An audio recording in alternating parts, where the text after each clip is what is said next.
What is up? What is up? Instagram and everywhere where you can see this. Sean Dill here, going live.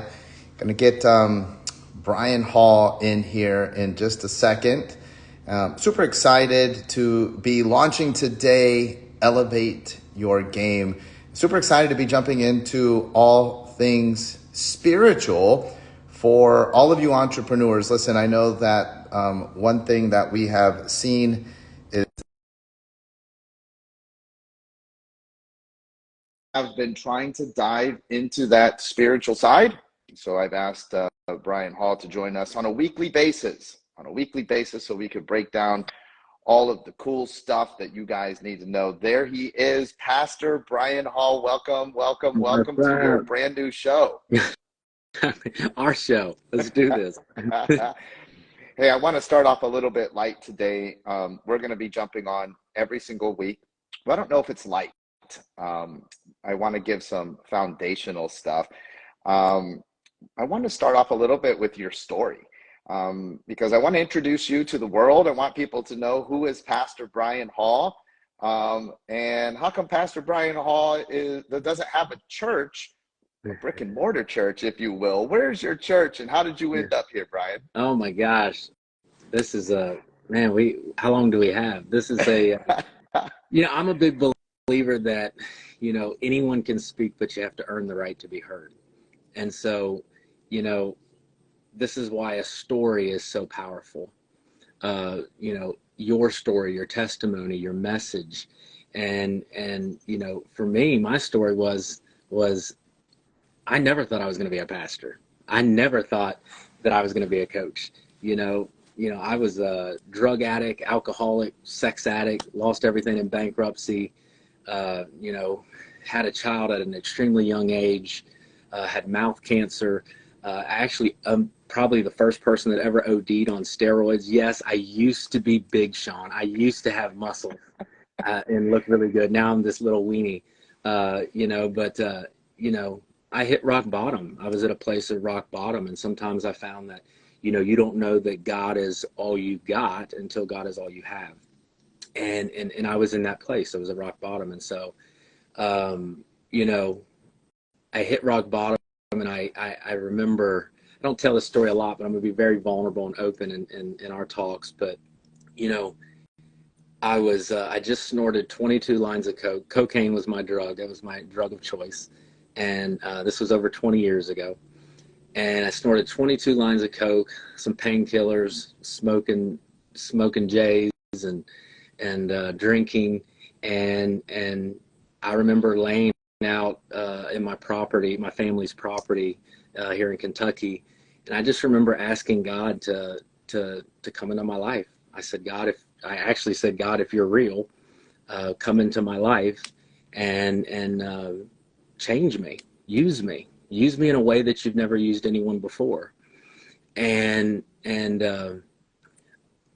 I literally, a lot of people won't believe this, but I was literally immediately sobered up. It was just the power of God hit. I completely sobered up. And within 3 weeks, I meet my smoking hot supermodel, so smart, seminary degree, Lee University.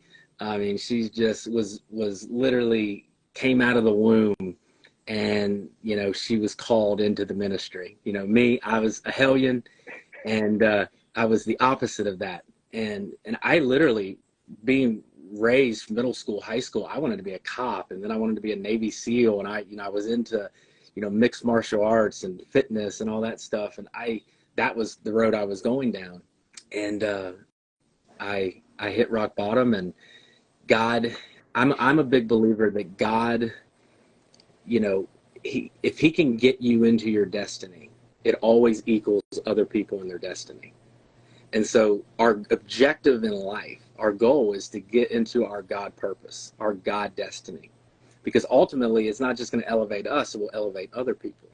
And so I am a big believer that my wife propelled me into my destiny. I've been married to her for 16 years.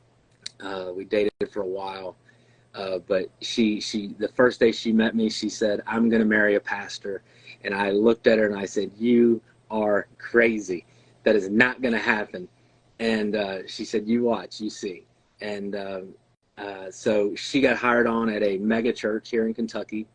And the pastor said, "Hey, I don't know if you know this, but if I hire this, your girlfriend at the time, I'm basically bringing you on as well." I said, "Bro, you're gonna bring me in?" I said, "This is not a good thing for your people."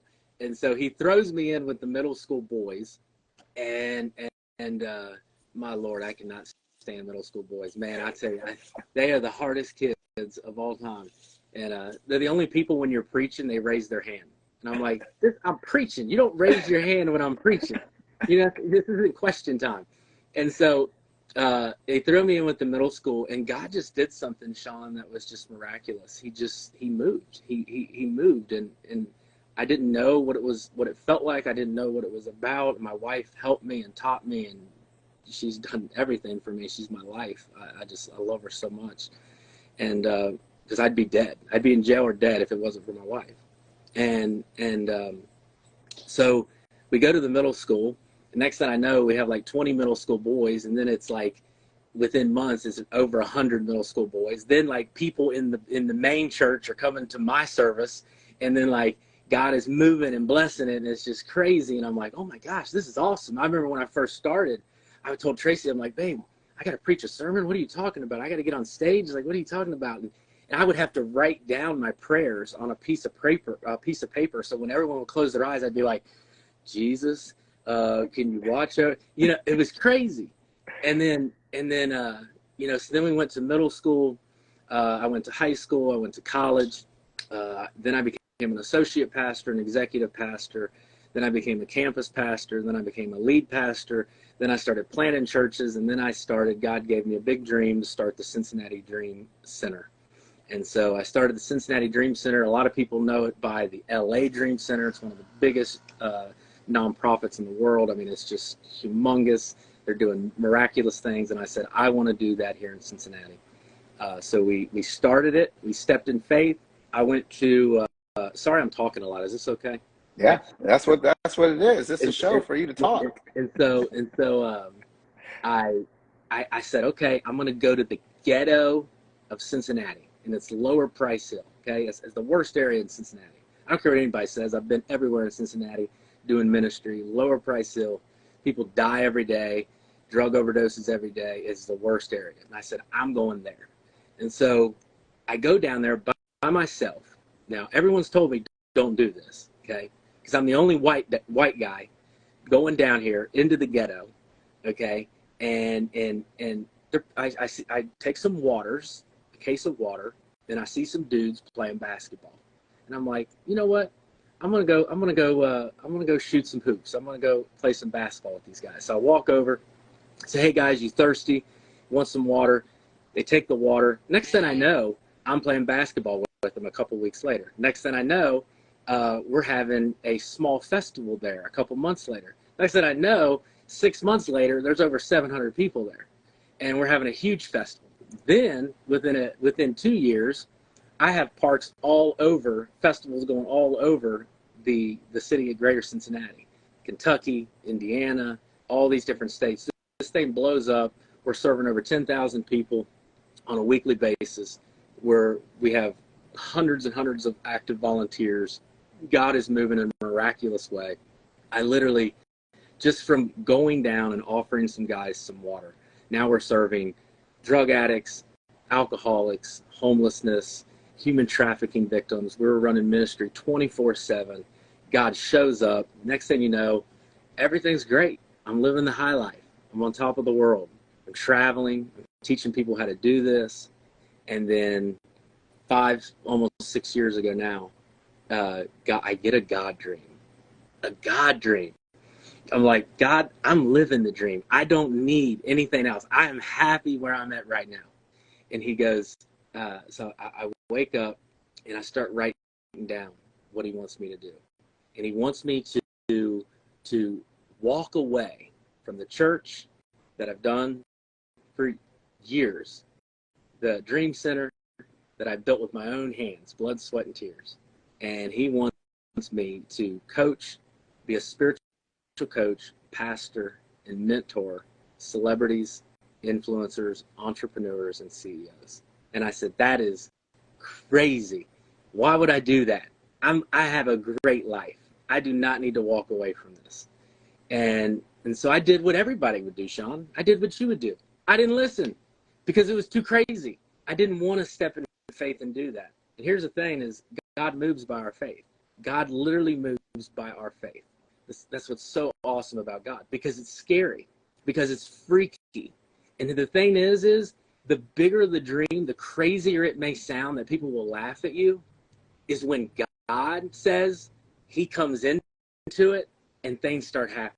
The supernatural starts happening. That's why when I hear a God dream, a big dream, I get super pumped. I'm like, let's go. Because this means it's your power is not in it. It's God's power. Now God's hand is on it. And now you're going to see the miraculous happen. And so I love big dreams. And so I was coaching a couple Cincinnati Bengals, a couple Cincinnati Reds at the time. I was like, this isn't a global thing, God. This is like small. And so I walked away from it. I said, I'm not doing it. And so I kept doing the Dream Center. And I learned that a lot of people may take this the wrong way, the way they look at God, but I'm just going to say it. I hope we don't lose half our crowd, but I'm just going to be open and honest. But, you know, God's plan A is humility. God's plan B is humiliation. And so if you're not humble and you don't show humility, God's going to get what he wants. If he says it, he's going to do it. It doesn't matter if God's called you, Sean, or God's called any of our viewers to do something. I don't care how far you run, how fast you run. God will chase you down, and you will do it.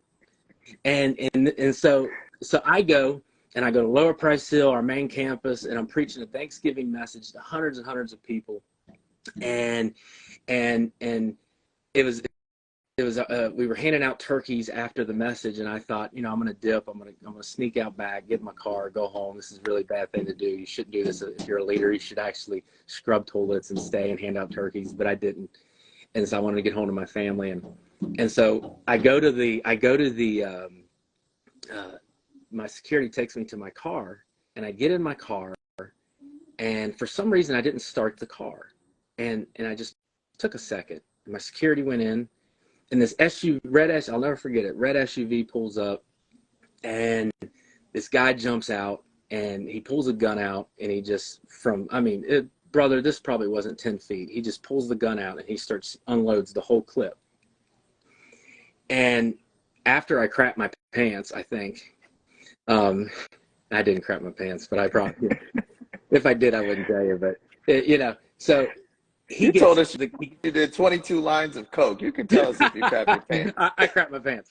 So he gets in the car, he takes off, and I get out in shock, and I'm like, I look around, and not one bullet hits me, not one bullet hits my car, and he's trying to kill the dude that's hiding underneath my car on the other side. Now, when criminals are really horrible at shooting, they really are horrible at shooting, because he unloaded a whole clip and did not hit any of us.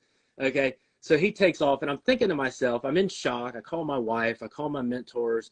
I'm like, I tell them the dream. I'm like, oh my God, should I just quit? Should I leave this? And that's when it came to me. I was like, ugh, maybe it was just supposed to happen. This has nothing to do with God's dream for my life. So I said, I did what everybody else would do. I didn't listen. I kept going. Now I'm going to tell you a disgusting story, because I'm going to be transparent with the viewers. I hope you're not eating, because it's going to be disgusting. But I didn't listen, and I go back, and me and my wife were into fitness. We're doing CrossFit. We're doing all this crazy stuff, fitness, and CrossFit's crazy, by the way. God bless you all who do that. But I do this workout, these deadlifts, and so you're always hurting when you do CrossFit. You just walk and hurting. But I come home one night, and I'm like, babe, my my lower back is really hurting. She said, oh, you did deadlifts, you're fine. You just probably tweaked it. So I get in bed that night and I wake up in the middle of the night and I'm like in the worst pain I've ever felt in my life. Like literally thought I was dying. Couldn't walk. They rushed me to the hospital and I walk in and the doctor says, you have an abscess the size of a softball inside of your rectum. And I go, see, we're getting real here, Sean. We're talking about rectums and all kinds of stuff up in here today.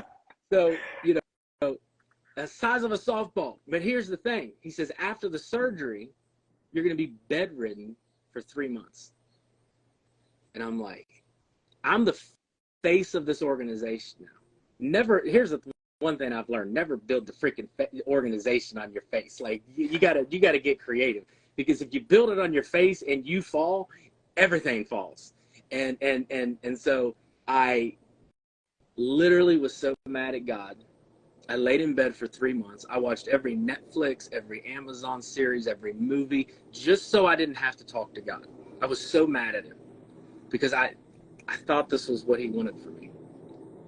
Well, after about 3 months, wife taking care of me, bedridden, I break down and I say, God, I'll do whatever you want me to do. And I promise you from this day forward, if you tell me to do it, I'm going to do it. And so I walked away from everything and I started coaching. I started coaching for free. I just started coaching people. Celebrities, influencers that I was friends with through the Dream Center and the church. I just started, hey, I'll coach you for free. I'll pastor you for free. Hey, let's just do this.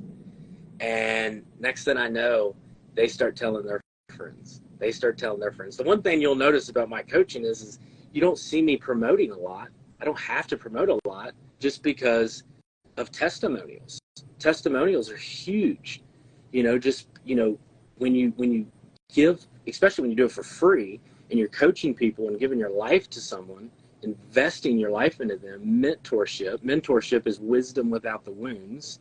That's what a mentor is you are mentoring someone without the wounds, so they don't have to have the wounds. And so I was doing this for people for free, and they started telling their friends. And I was like, hey, you know what?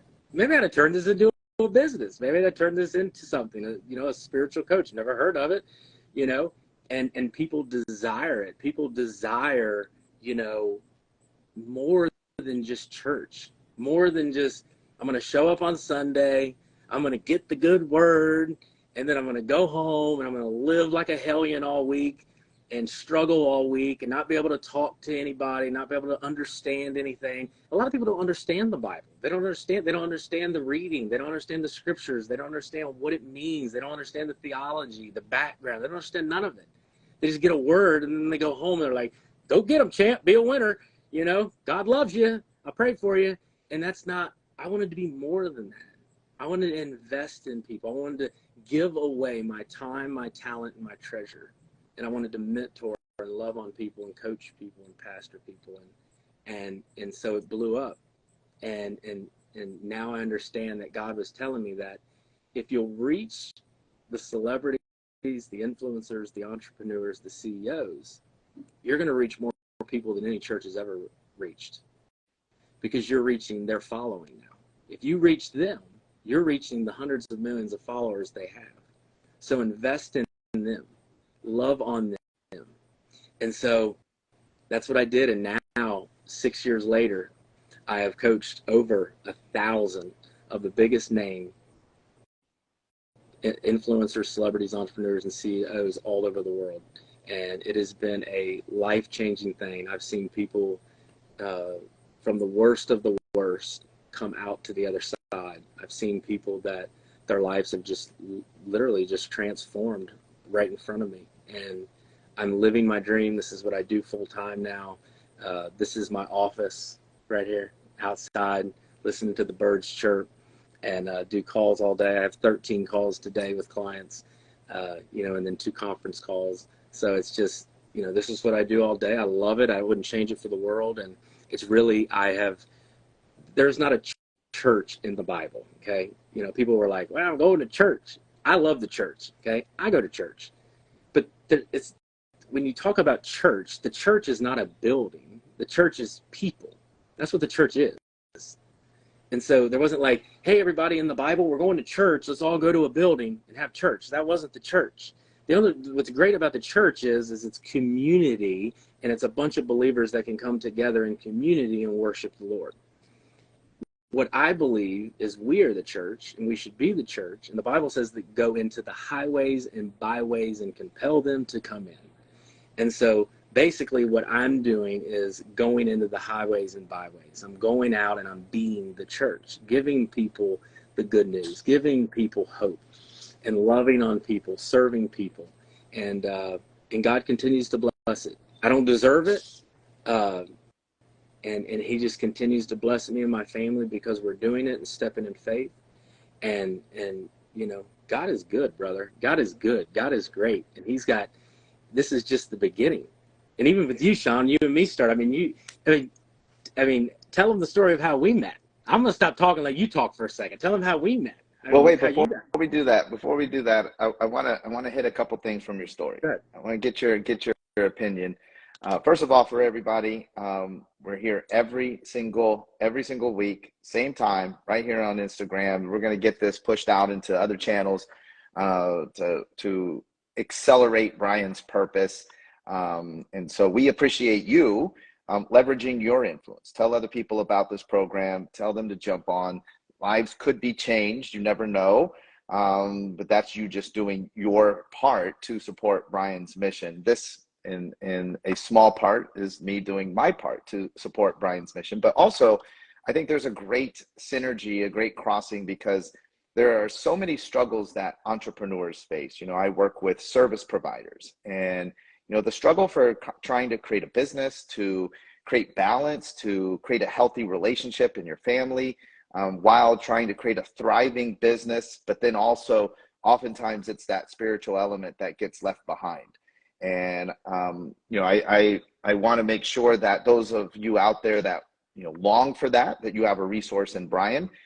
Like Brian said, what is a spiritual coach? You probably didn't even know this existed. You didn't even know there was an opportunity.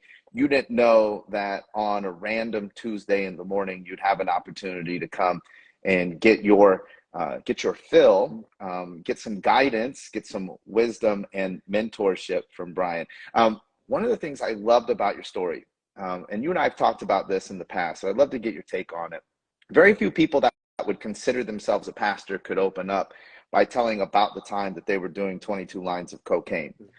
Sometimes when a pastor slips, we feel like that just immediately discredits them. Like they get kicked out. Like they can't, you lose your authority to be able to speak about anything spiritual. And you began with, let me tell you where I came from. And I'm sure as a man, as a human being, you still have temptations and you fall down occasionally. But that doesn't mean that you need to be, you know, barred from speaking. And I think that for a lot of us, that's a huge challenge because we slip up. And then we just feel like, well, what's the point, Brian? Like, you know, I'm in such a mess, or I've ruined this, or I've been divorced, or I didn't talk to my child. I don't have a good relationship with my son. You know, there's so many, you know, especially when you're talking about entrepreneurs and influencers. I got all these haters. Talk to us about that, about being a human being, and what that means, how we reconcile that with this strong desire almost to be perfect spiritually. Yeah, haters are gonna hate. They're always gonna hate. I love it. They're my elevator. I have haters too. You should see my inbox, my bad box. It's hilarious. But yeah, you're getting paid to be a spiritual coach? You're a pastor. How dare you? I'm like, really? You tied to churches and you're paying their salaries. What are you talking about? It's the same thing. I don't get it. Anyway, those people, they drive me nuts. But you know, here's the thing: is Jesus is the only one that's perfect. You know, he's the only one that's perfect. He's the only one that'll ever be perfect. And we're all sinners. We're all broken, gross people. You know, we all have this crazy thing up here. You know, and we think with both heads. You know, we're crazy. This is what men. We're just crazy people. And you know, the thing is that that's why Jesus came. That's the story of the gospel. Is Jesus left his place. Jesus comes to our place. Jesus takes our place so we can go back with Jesus to his place. That's the gospel in 5 seconds. How about that? People can't even do that. That's what happened. Jesus left his place, the right hand of the Father. Jesus came to our place. He took our place because we're dirty, gross people that will never stop sinning. So we could believe in that, and then we could go back with Jesus to his place, heaven, eternity, and have forgiveness of our sins. That's the gospel. And so, yes, you hear about preachers falling, you hear about pastors falling, you hear about people that struggle. Okay, here's something for all the listeners. King David was a man after God's own heart. He's literally, after Jesus, probably one of the most well-known people in the Bible and his stories, okay? David was the king, known after God's own heart. I'll say it again, still to this day. David sees this hot chick bathing, okay? And he's like, dang, girl, I got to have that girl, okay? I got to have her. She's married to one of his military dudes. So he takes his military dude, puts him out on the front line to have him killed in battle so he can hook up with his girl. David never loses his kingship. He never loses his anointing. Is he punished? Is he disciplined? Absolutely. But he never loses his kingship. Here's the thing, is we love to throw stones at people. We love to crucify people. And we are the worst at giving grace. And Jesus came to give us grace. We are all going to make mistakes. We're all going to have problems. We're all going to have issues. Yes, do we strive to be more like Jesus? Do we strive to be more like the Father? Yes. But we're going to make mistakes. We're going to fall down. Why are we as humans the ones that want to throw stones and crucify people and not give grace? I bet you 50 pastors within the last 2 years have been disqualified for ministry. You know, mega churches, because they messed up, they screwed up. It's pretty easy to screw up in this world. If you're not walking in tune, in alignment with Jesus on a daily basis, you're probably going to screw up. Because if you think that you're not, I had one guy tell me, I'll never cheat. I'll never do this. I'll never do that. And I said, okay, so you're stronger than Samson. You're wiser than Solomon. You have a heart after God, more than David. You're better than all the people in the Bible with temptations. And they were all, the thing is we have to constantly, this is what I teach in my coaching, is this intimacy with God, this relationship with God. We got to continue to grow daily.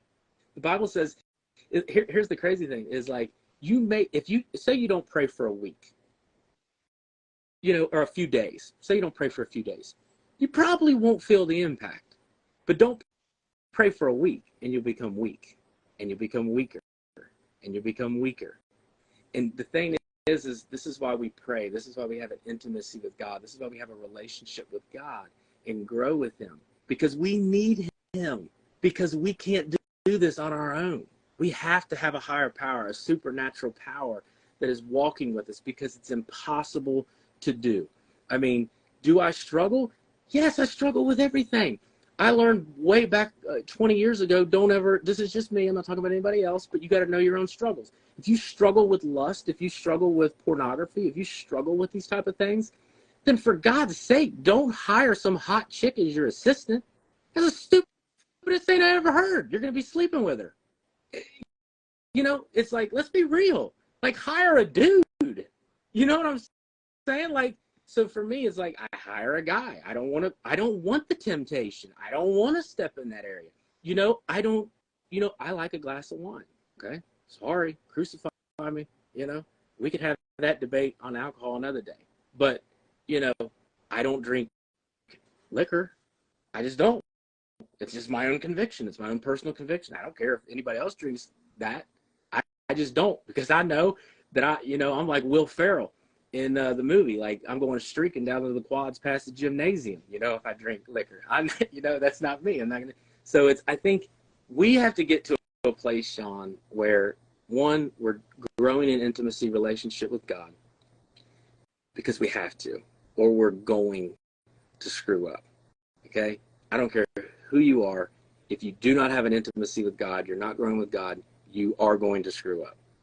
And I've learned it the hard way. The other thing is for goodness sake, can we just give grace to people? It's like there ain't a person on this planet other than Jesus that hasn't screwed up or is going to screw up. And so give people grace. Just give them grace. I don't even know if I answered the question, but yeah, I like it. One more from your story. You needed to hit rock bottom, and then you were like, hey, you know, if there is a God. I'm wondering if in your education, your, you know, studies, if you have any wisdom to share on why is that there will be people that will say like, look, you know, even, and one of the things I love about you is you'll work with people from all different types of faith, yeah, because it is spiritual coaching. It's not a Christian coaching, although that would be your belief. Somebody does not have to be in alignment with your beliefs to receive spiritual coaching. But regardless, almost everybody who hits rock bottom at least has that thought. And I'm not saying they do what you do and they end up as a pastor, but they have a thought. Why is it that we have to hit rock bottom to realize that we need this element, this idea of spirituality, that there may be something greater than us that loves us more than anything? Why do we have to get to that point? What do you say to people who are not at that point, that are like tuning in and they're like, all right, well, this is a nice discussion, but I mean, I don't need to pray every week, Brian. I would say, yeah, you do. But I would say, or you're going to be signing up with me quicker than you thought. You know, this will answer your question. You know, God can't show you what he has for you up here, and sometimes he has to bring you down here. And it's the way that's that humiliation part. And so it's just the way the world works. And so, like, you know, I see a lot of successful people.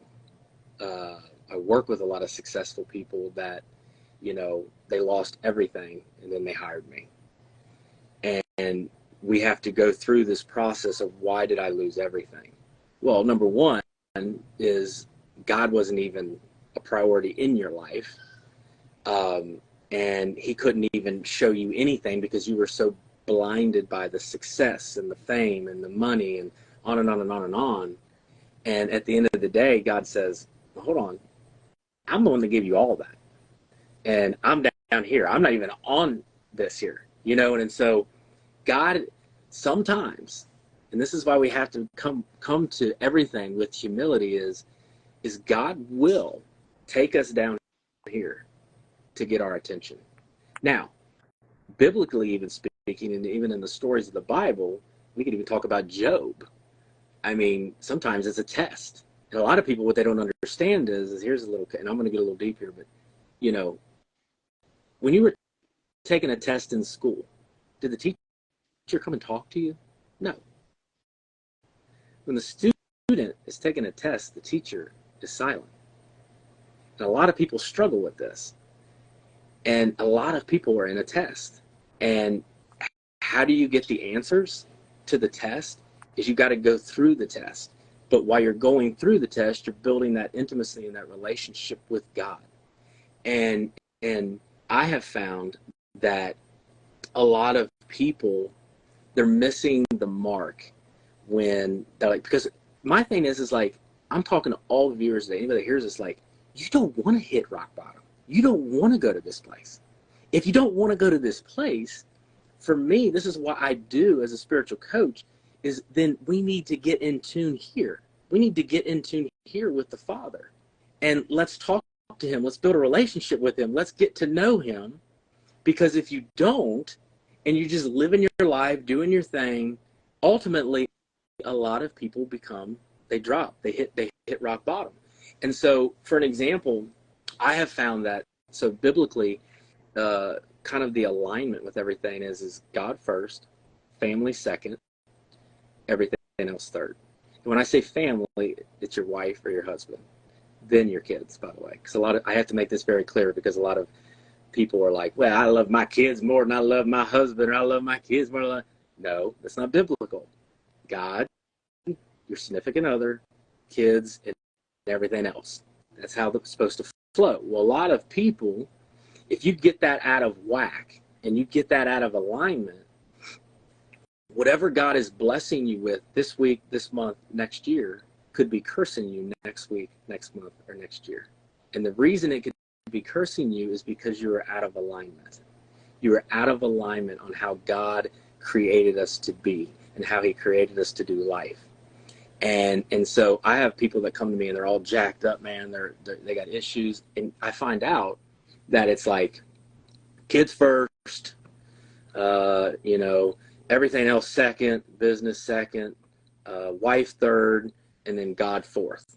And I'm like, no wonder you're freaking jacked up. You know, we got to get this in alignment.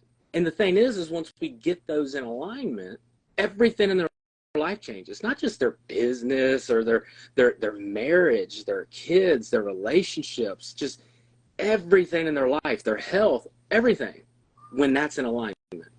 And so, you know, these are the things that I believe we have to just continue. You know, like you said, I coach all faiths, Muslims.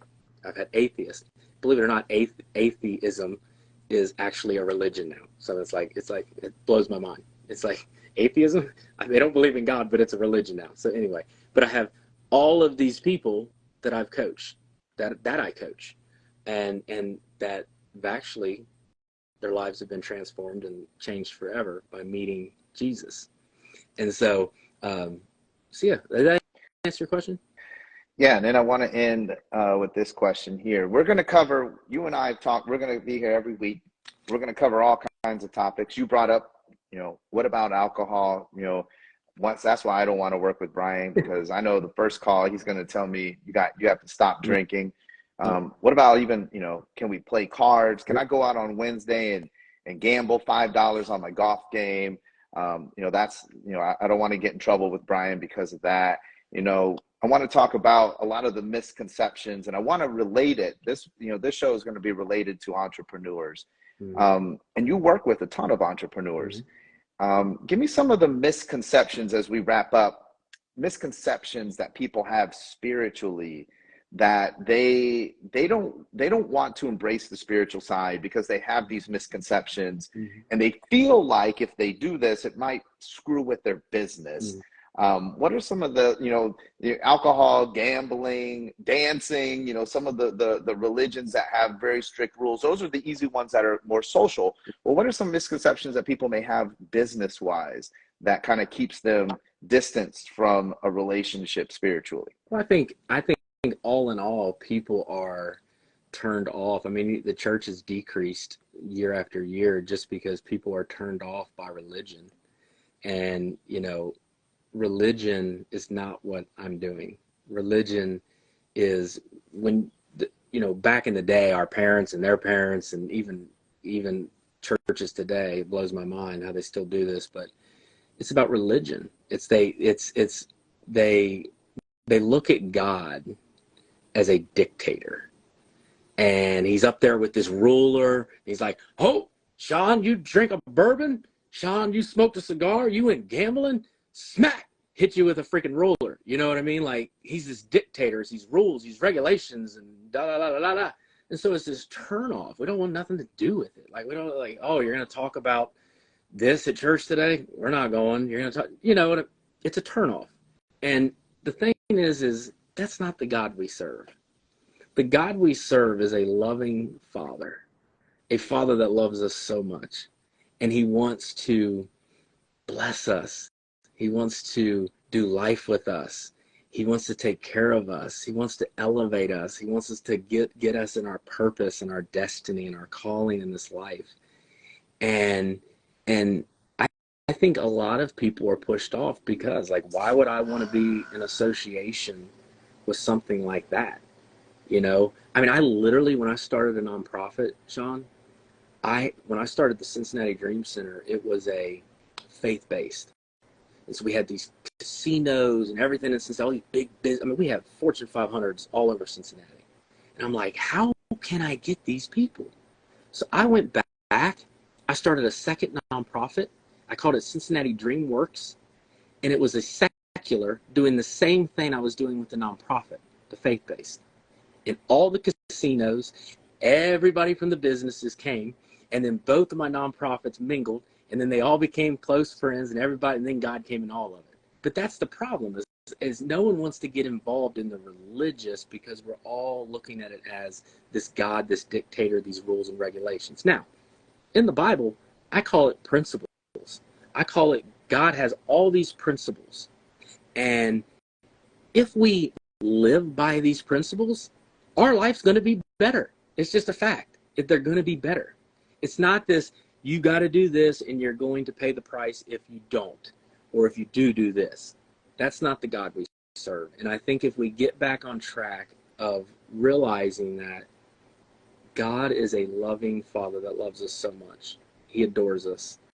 And he just wants a relationship with us. He's our spiritual daddy. And I promise you, and anyone that's listening to this, if you will draw closer to that, and your life will never be the same. Love it. Love it. Real quick, we just have a couple minutes left. Flip side of that. You said, if I live by these principles, if we live by these principles, your life will be better. Give me a little insight into what that means. I know you've shared with me some in the past, but I think that too, one of the reasons why a lot of people need to wait until they hit rock bottom is because their life is good, but they might not understand how much gooder it could be. And so when you say like, oh, if you live by these principles, like your life could be better, for a lot of people, they're like, well, like you said, like I'm living the dream. Like, what do you mean it could be better? Speak to me about some of the things that you've seen working with people that their life was good, but then it became great. Well, I think it's the great thing about it is that never, with Jesus, in your relationship with him and your growth with him, it never stops. And so there's a parable in the Bible on the Sermon on the Mount. You always want to look at the Sermon on the Mount because it's beautiful, because it's actually Jesus preaching a sermon. And he gives this parable of a man that builds a house on a rock, and then a man that builds a house on sand. And so with all the hurricanes happening and everything, it's kind of a good visual for everybody. But the thing is like, what he's saying in this parable is that if you build your house on the rock, a firm foundation, which is God, okay? And you have that firm foundation. Or you could build your house on this sand, but there is no foundation. There is no relationship with God. There is no intimacy with him. And so when the storms come, okay, it could be a freaking hurricane 543 tropical storm. If you build it on the sand, you're going to be washed away. Anxiety, fear, depression, self-doubt, unworthiness. It's going to get worse and worse and worse and go crazy in your life. But if you build it on the foundation, here's the kicker. There's going to be storms. There's going to be issues. That's the picture of this parable. But if you have a firm foundation with him and a relationship with him, and you built it on rock, it doesn't matter what storm comes, how hard the storm comes. It will bounce off the rock, and it will not destroy you. It will not bring you down. And so I think with people, going in and understanding that, what can be good, for me, it's like, it gets better every day. It gets better every day just with, because I wake up in the morning, and I'm not saying everyone has to do this, but, I spend probably 3 hours a day. I don't say that's, most people probably spend 3 minutes. That's fine. And this is my job. This is what I do for a living. But I love it. I love it. I love talking to the Lord. People are like, can you hear from the Lord? Yeah, you can hear from the Lord. The closer you get. So like, if the closer you get with your wife, the more intimate you get with your wife, the more you understand her. The more when she does things, the more when she says things, the more you get closer to her, that intimacy. It's the same way with the Father. If you get closer to the Father, your relationship with him becomes easier and quicker and smoother. And so when you have a relationship with God, the battles are going to come just like the battles would come down here. But you're going to get through them quicker, and you're going to get through them easier when your foundation is built on the rock. I love it. All right, first show, elevate your game. Brian and I have a whole list of topics prepared. We're going to be diving deep each and every week, Tuesday, right here, same time. We want to invite you to be joining us. Tune in. We're going to dive in. If you need anything at all, I got to tell you something about Brian. I don't know how he does it. He just dropped that he has an executive assistant. So maybe somebody's over there helping him. But you reach out to him, send him a DM, get connected with him, get on his text list, connect with him. He will just absolutely pour into you. We're here to continue to build this church of people that Brian is pouring into, so that as individuals, we can really feel and experience what greater is, but also so that collectively, listen, we'd love to build a tribe of people, a group of people who are elevating their game, so that we are making a bigger impact in the world, so that we're growing our businesses, that we're elevating not just our own personal lifestyles, but everybody that works with us, because by extension, everybody gets elevated when leadership gets elevated. And so that's what we're doing each and every week. This is a program for leaders. This is a program for business people, entrepreneurs, influencers. I don't know if it's a program for celebrities. It's a long time for them, celebrity, to be sitting here with us, but it's a program for you.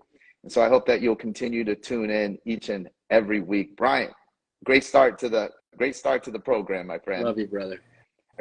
Everybody reach out if you need prayer, if you need inspiration. Reach out to Brian Hall right here on Instagram at Brian Hall. Make sure you get plugged into his world. I promise you, it will be absolutely, absolutely wonderful, and it will be extremely beneficial to you.